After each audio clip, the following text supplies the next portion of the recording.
All right, Amy, we are live on our Facebook page and YouTube channel. I'm so happy to see you here. Thank you very much for accepting the invitation and being our guest speaker. And so let's wait a few minutes, just our viewers can receive notifications and will join us soon. Thanks so much, Ida. How are you, Amy?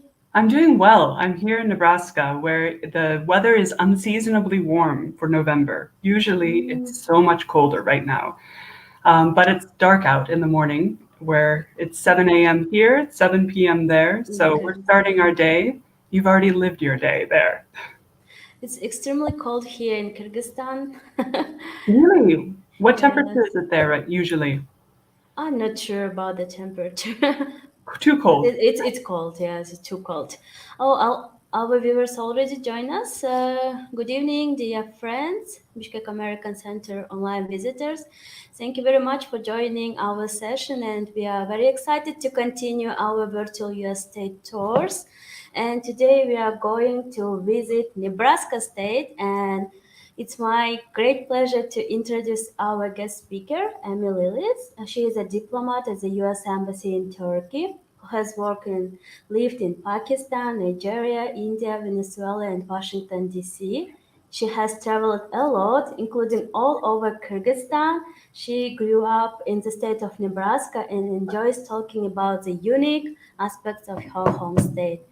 Thank you very much, Amy, once again. And also, I want to kindly remind our friends, so please don't forget to send your questions during the live and after the presentation, Amy will answer them. Thank you very much, everybody. And now I want to give the floor to Amy. Thank you so much. I really appreciate this. I'm very excited to be speaking about Nebraska today. But first, I want to reinforce that I am not an official representative of the US Embassy Kyrgyz Republic. So the opinions and perspectives I share are my own and do not reflect the opinions and views of the embassy in the Kyrgyz Republic. But I understand that you are learning about the 50 states of the United States, and I am excited to talk about Nebraska, which is my home state. It's the 37th state of the United States. And I'll tell you about its geography, which is very different from Kyrgyzstan. I can tell you about its economy, which is also very different from Kyrgyzstan, and its educational institutions. So I'm going to start by showing you a PowerPoint. I'm going to share my screen here. Let me make sure I can do that. Share screen. Okay. There we go. And I'll start the slide. Yes. So Nebraska. It has a state motto, which is kind of confusing for some people. The state motto is, honestly, it's not for everyone. Now, usually state mottos are all about the fantastic things about the state. But in the case of Nebraska, its state motto, so the saying that is attached to its state, is reflective of Nebraskan values, meaning Nebraskans are known for being very honest and very modest, which means that they don't like to show off. I think that if everyone knew about how great Nebraska was, we'd have so many tourists we wouldn't be able to handle it. So, a few things about Nebraska. You can see here where it's in the middle of the United States. In fact, it's landlocked, which is one of the few things it shares with Kyrgyzstan. Landlocked means that it doesn't have any borders with water. In fact, it's triple landlocked. If you look at the number of states between Nebraska and any ocean, like the Pacific Ocean, you have to go through 3 other states to get to water. It's also very far from any other foreign country. It is so far away from everything that we might argue that it may be the most American state. Now, a few basic facts about Nebraska.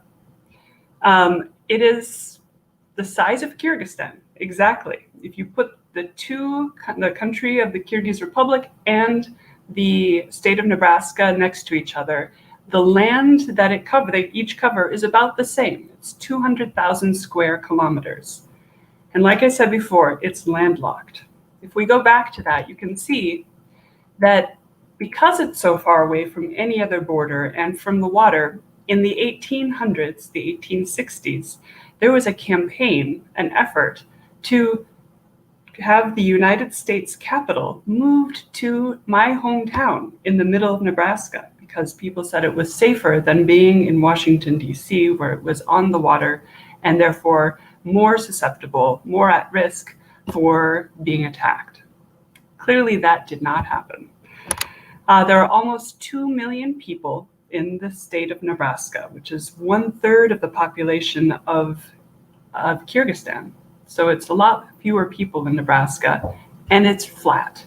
It's so flat, which is so different from Kyrgyzstan. I remember when I was in Kyrgyzstan, driving from Osh to Bishkek, and that was the hilliest drive and the most frightening drive that I had ever experienced. All the drives in Nebraska are very unexciting because there are no hills. So, a few things that Nebraska is known for. Corn, so you can see a picture of corn there. American football, and Warren Buffett, who is one of the wealthiest men in the world. Now, you see the stadium, there's a picture of a stadium there that is filled with people. I wish you guys could guess how many people that stadium seats.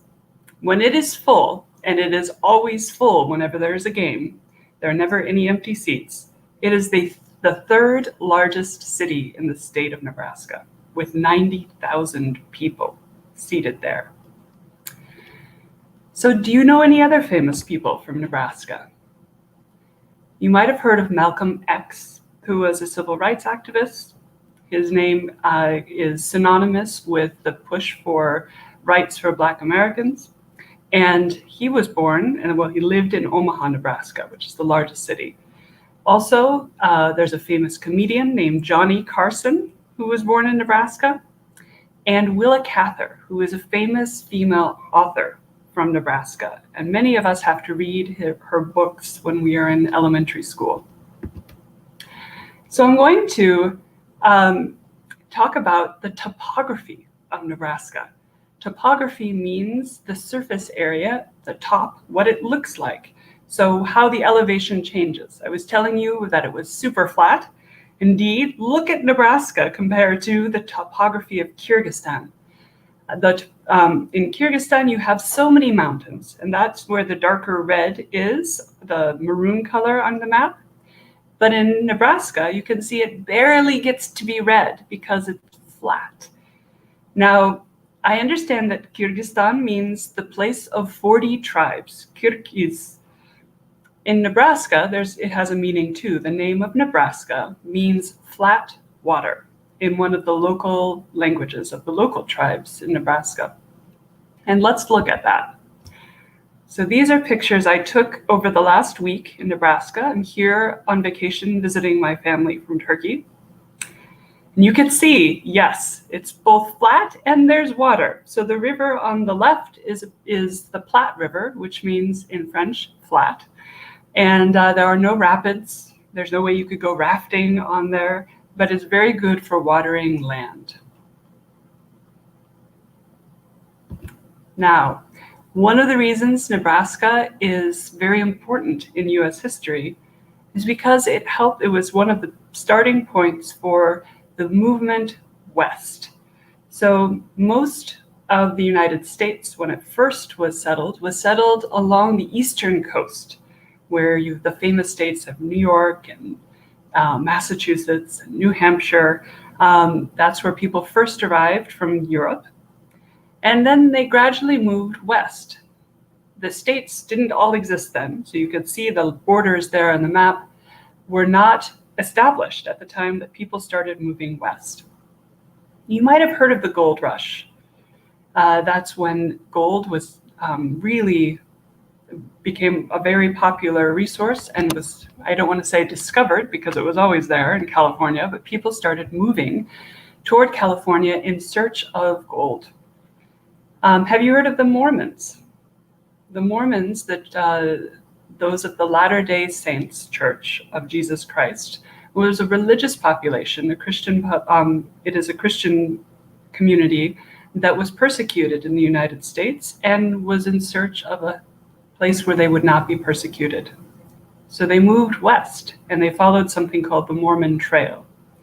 And there was also something called the Oregon Trail, where people were in search of the beauty and greenery and plentiful rains of Oregon so that they could farm. So they kept moving west.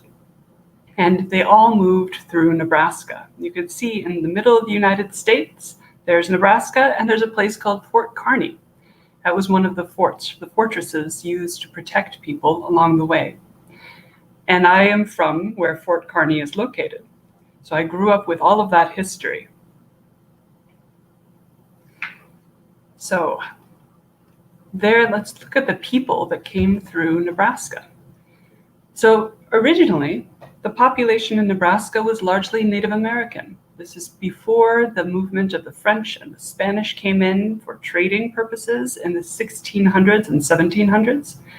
At that time, the Spanish and the French had to deal with and work with and trade with a lot of different Native American populations. You had the Osage, which is actually the people who gave the name of Nebraska, flat water. Omaha Indians, the Sioux Indians, Ponca, Pawnee, Oto, the Winnebago or Ho-Chunk, they all still have populations in Nebraska, but they were forced onto living into reservations when the pioneers started coming through.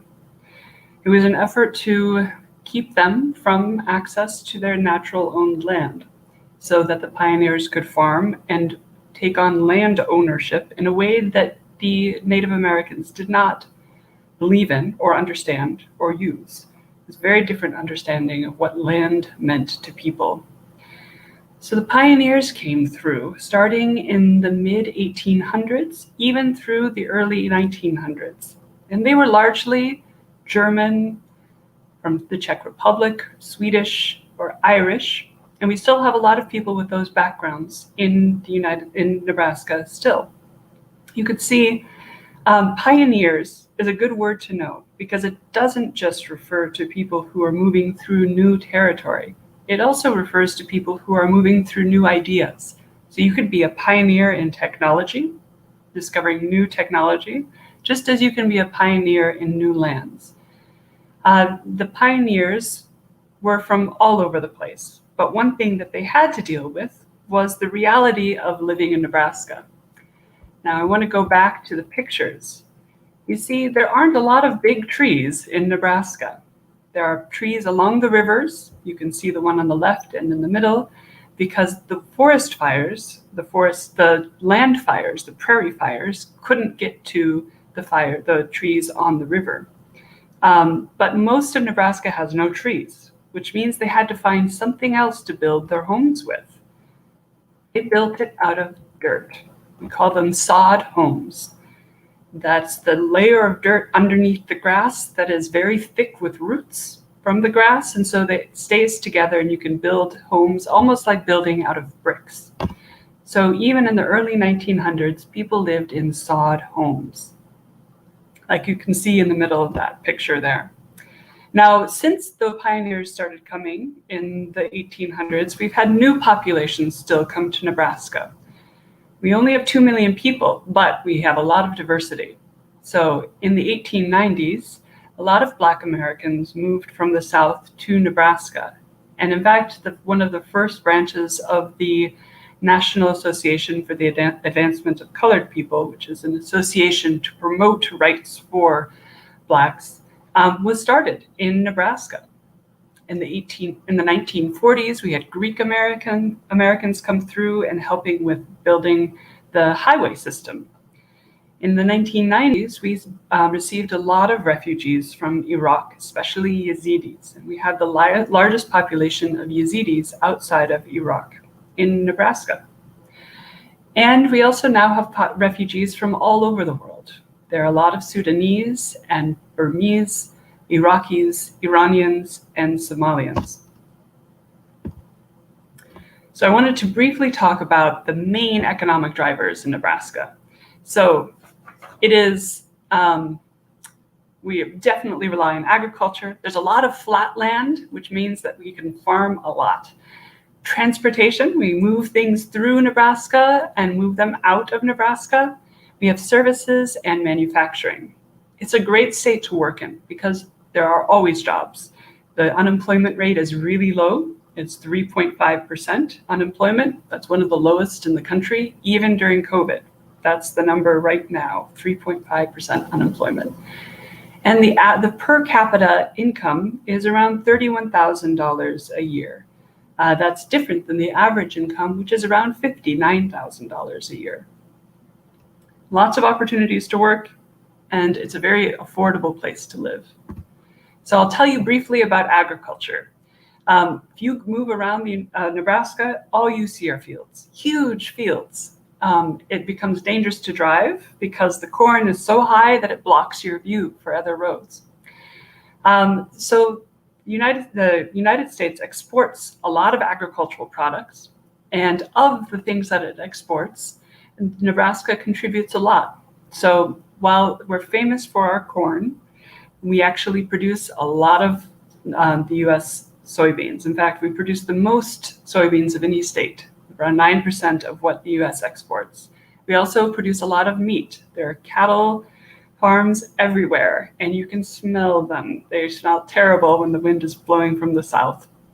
And we also produce corn, but not the #1 producer, as well as these huge machines that you can see in the picture here called combine harvesters. And you probably see them in parts of Kyrgyzstan where there is agriculture. We also are famous for transportation because people drive through Nebraska and trains go through Nebraska. We have over 100 trains a day that take coal and other products going to the east where there's more population, and then they come to the west empty to pick up more things. So I can hear 100 trains a day passing by my family's home right now. They're really loud, but you get used to it with time. And then you also have, and those trains go from one end of the United States to the other, and they carry these containers on them. And you could see that they go to ships that then go all over the world. And you might recognize those containers as when they arrive in Kyrgyzstan. And then we also have a big highway system where over 5,400 trucks, like the ones in the picture there, transit across Nebraska every day. And because there are no hills, because it's not like the road between Osh and Bishkek, they can go very quickly and it's very efficient, except when there's snow. And in the winter, it's very dangerous with high winds.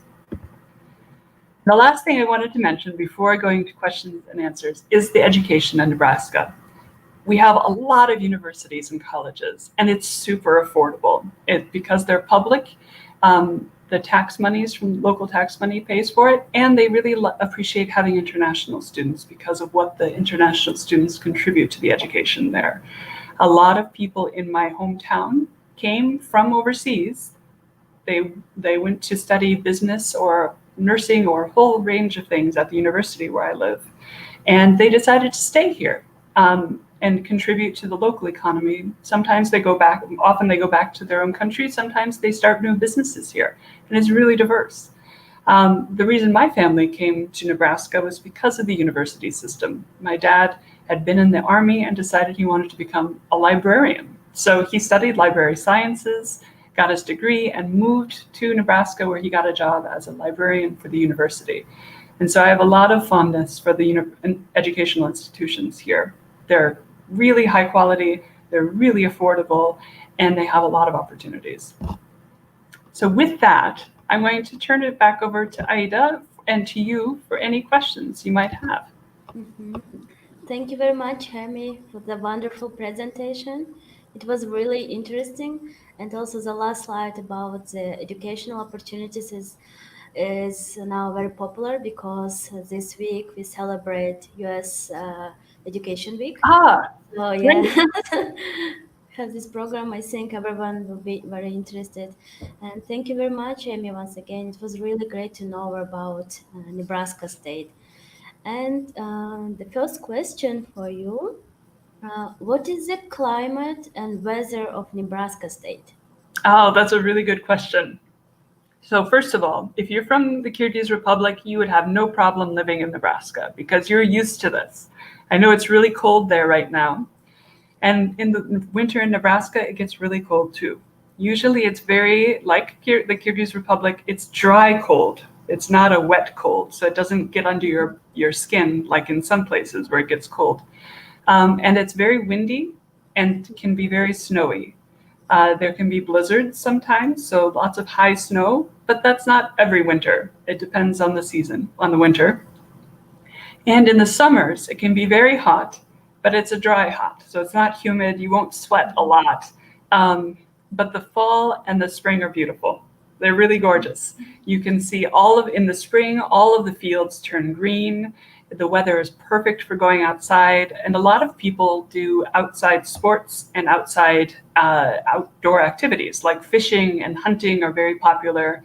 My dad, every spring, as soon as the water on the lakes melts, so there's no ice on the lakes, he goes out and goes fishing.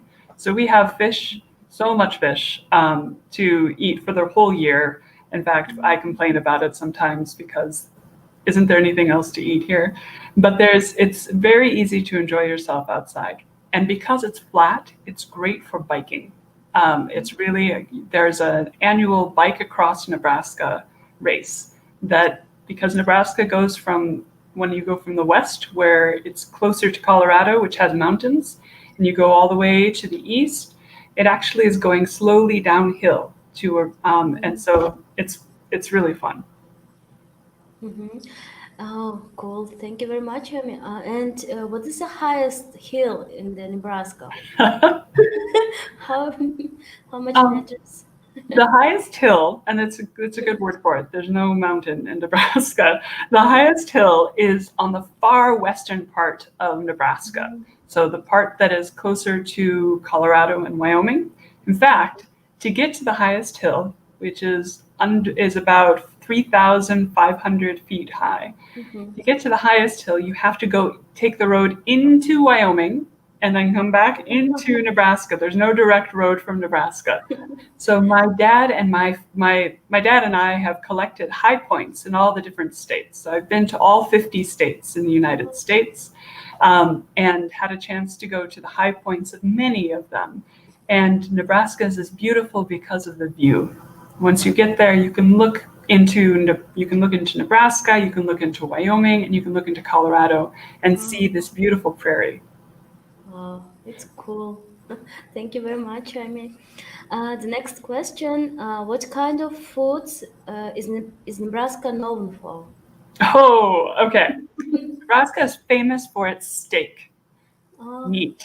So you go to Nebraska. When you go to Nebraska, there are 3 things you have to eat. You have to eat steak. Even if you don't like meat, I don't like meat that much. It's so good because it's natural, it's from that area, and it's just so good. You have to have corn, of course, because we produce so much of it. In fact, our football team, the American football team that is so popular, its name is the Corn Huskers. They're named after the people who take the paper off the corn. It's that popular. And the corn is so sweet and so juicy. It's fantastic.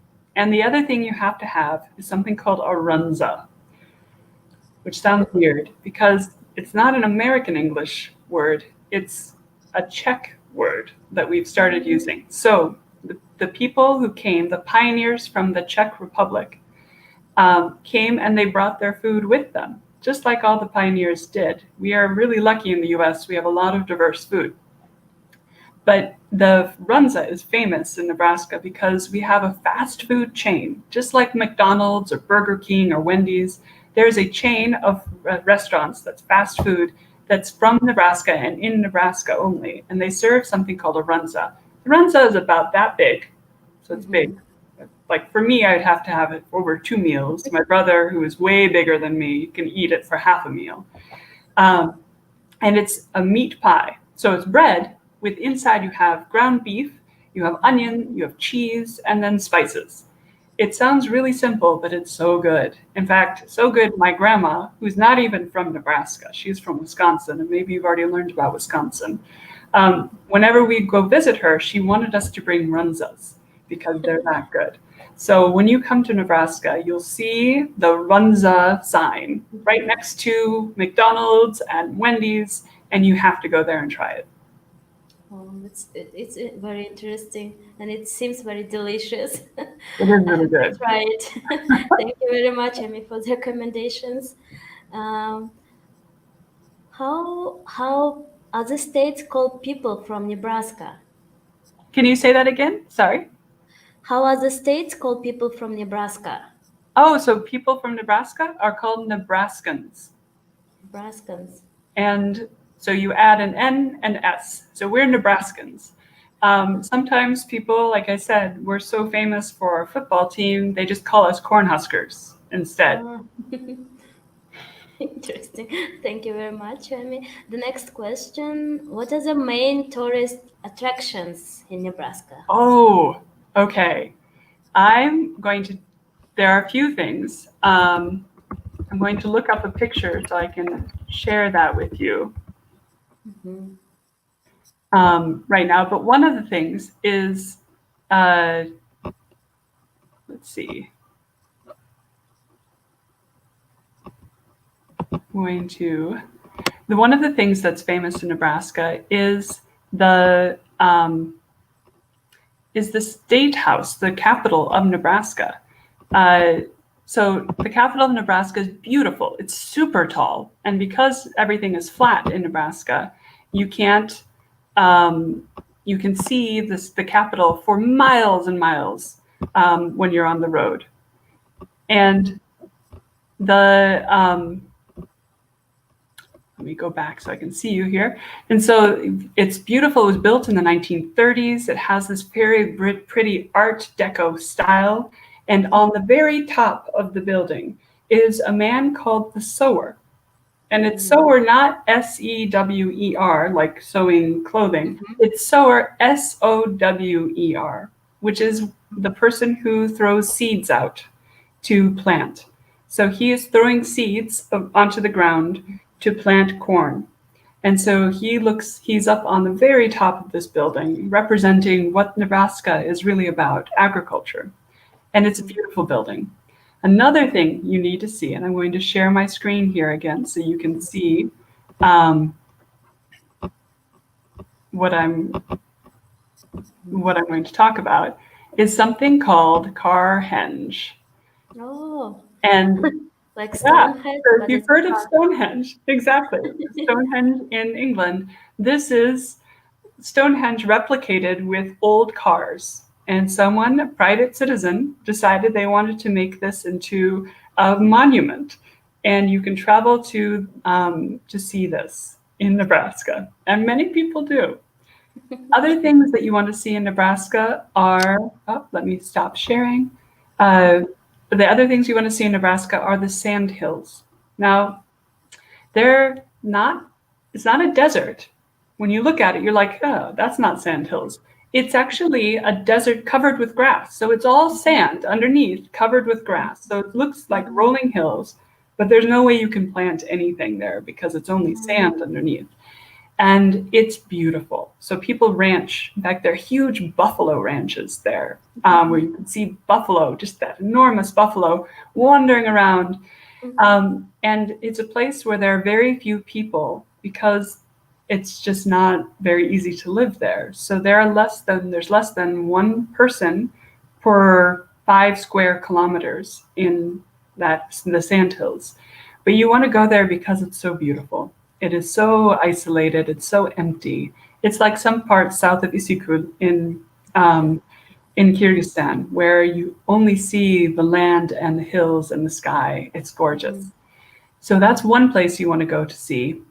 And of course, you have to go see the football stadium when you're there and experience that, being this massive group of people who are all rooting for their team. Oh, great. Thank you very much, Amy. Which regions did you visit in Kyrgyzstan? Oh, okay. So I had spent some time with friends. We were traveling around Central Asia on vacation, going hiking. And we'd already gone to Uzbekistan, and we came in through the Fergana Valley to Osh and crossed into Osh. So we were in Osh for one night, and then took a car from Osh up all through that region up to Bishkek. That whole area that we traveled through was so beautiful.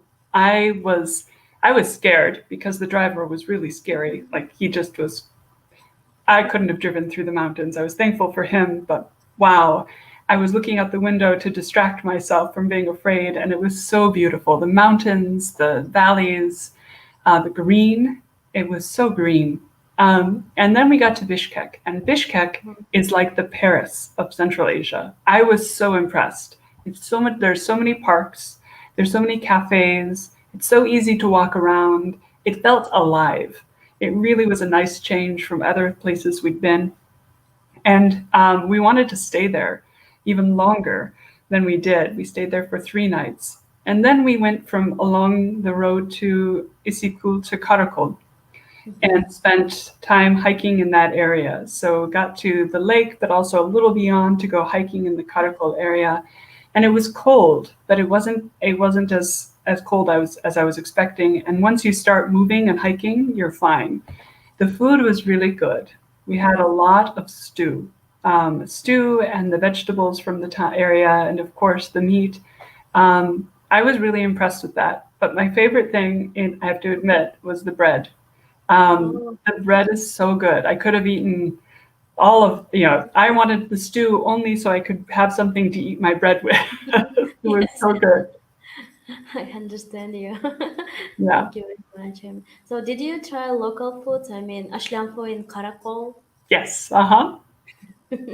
And we went to the market and we got some of the dried fruits from the area. So the dried alma, the apples, and other fruits and vegetables that I'd never had before. It was really good. Cool. Thank you very much, Amy, for sharing your experience. The next question: what is the most famous event that happened in Nebraska? I like this question. Um,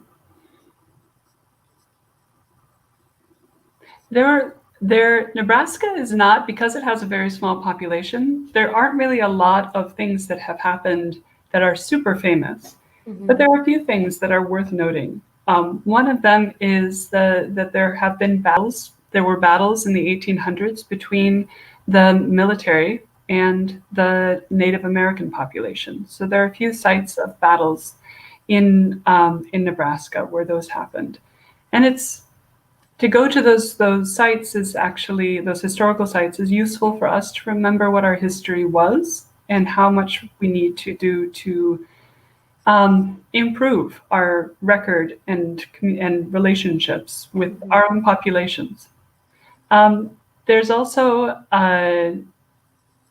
there are also some famous debates that have taken place in Nebraska courts about what direction we want to take our country, about debates about evolution and other things of that sort. One thing that Nebraska is also famous for is that we just went through an election in the United States. I'm sure you might have heard about this. Yes. And we have something called the Electoral College. So in the United States, the president is not selected by the popular vote. So not by how many people vote for one person over another, but by the Electoral College, which means that each state, because we really care about state rights and the importance of each state, if we didn't have that kind of system, I don't think a federal system like we do, we probably wouldn't exist as a single country. We probably would have a lot of little independent states. So that's why we have to give so much importance to states. So each state has its own college of people, group of people who cast their vote based on, in almost all the other states, who won the majority. So it's a winner take all in all the other states except for 2 states. So for example, in California, if we saw that Joe Biden won the majority of the votes, the popular vote in California. So because of that, the Electoral College has to give all of their votes for Joe Biden. And that's the same in all the other states except for Nebraska and Maine. So Nebraska, because we care not only about state rights, but also really strongly individual rights and representation, we have 5 electoral votes because we're not a big population, unlike, 39 for California. So we have 5 electoral college votes, and we divide those according to who wins the popular vote.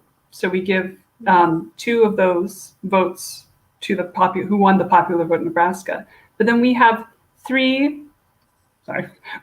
districts in Nebraska that we get a representative in Congress from each. 1, 2, 3. I live in the 3rd district, because it is and it's the least populated one. That's where my family is from. So we divide our votes based on those districts as well. So the Electoral College in Nebraska gave 4 votes to Trump in this election and 1 vote to Biden, because one of the districts had the majority for Biden. So we had, of our 5, we divided our Electoral College votes, which is really unique, but it really reinforces how important independence is in Nebraska. And in fact, a lot of people talk about how Nebraskans, whether they're Democrats or Republicans, don't just stick with the party line, the perspective of the Democrats or the Republicans, but they have their own opinions about things that might be different from what each party says. So that's one thing that Nebraska is famous for. Every election, we get to be special. Yes, it's truly unique state. Thank you very much, Amy. And we have, I think it's the last question. Why do you love Nebraska? Oh, what a great question. I appreciate that question. Nebraska is not a place you love because it has mountains and beauty and oceans and lots of activities to do. There are not a lot of concerts. Nebraska is a place you love because you grow to love it. You learn to love. The people are very straightforward and very frank and very caring. You will never be alone in Nebraska. If you arrive as a student in Nebraska, you immediately will have friends. You'll have people taking care of you. You'll be invited to dinners. It's kind of like in Kyrgyzstan, to be honest. If you arrive in a village in Kyrgyzstan, you immediately are going to meet someone who will be kind to you and provide and make you feel like you're part of their family. So it's very warm in that way. And you learn to appreciate the subtle changes in the seasons. When you start seeing the birds migrating to the south because the seasons are changing. These things you feel like you're learning the code, a secret code of nature. And once you learn that, you can't help but love the place. I know a few people who moved to Nebraska when they're from other countries. A Turkish colleague of mine lived in Nebraska. And even though he's lived all over the world, he still thinks of Nebraska as one of the most special places he's ever lived. And so it's like being part of a family.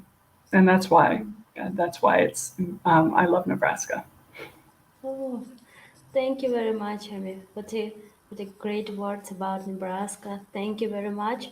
And it was a really interesting and wonderful session. And we are very thankful to you for your great presentation. You shared, I don't know, it was unique information for me, and I hope that it was unique for everyone.